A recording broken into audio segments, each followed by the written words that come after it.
In this lecture, we'll get a custom skybox in our scene. Let's get started.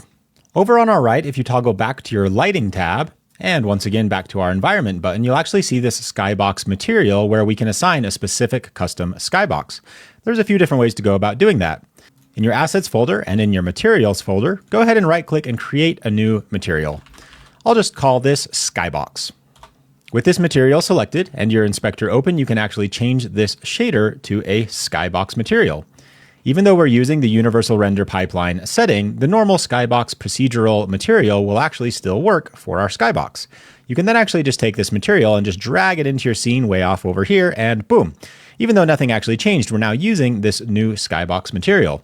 You can actually see that if you were to just go in and just kind of start to move things around, change the sky tint to maybe something like a dark blue, change the ground to something like a dark purple, and we have our own custom skybox. But I'm going to take it one step further, and I'm actually going to use a custom skybox from the asset store, something to really make our scene come to life.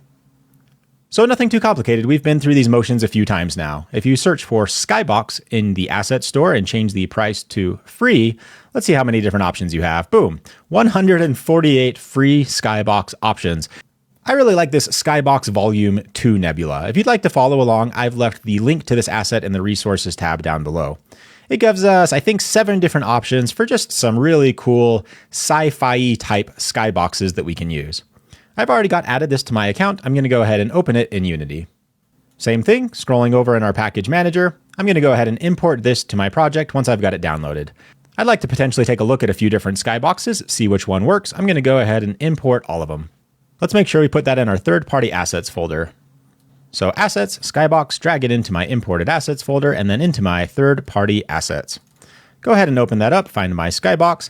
I'm going to use this one called Deep Space Green. I know you can barely see it here on my folder structure because I have my UI blown up, but this Deep Space Green, I actually really like the look of it. It's kind of this cool, ominous green nebula sort of thing. With that open, you've actually got how many? 7 different assets. Well, the one that you're actually looking for is the one with the material Skybox 6-sided. A skybox is basically just like we're in a giant square, almost like the inside of a dice cube. If you click that specific material, you can see that you've got our front, back, left, right, and different sides properly assigned to the 6 sides of our skybox material. So if you just go ahead and once again drag that into your scene, bada bing, bada boom, we've got a cool looking skybox. You can change the tint if you'd like. You can also increase the exposure. I think I'm going to do that just a little bit to get our skybox kind of glowing in the night a little bit.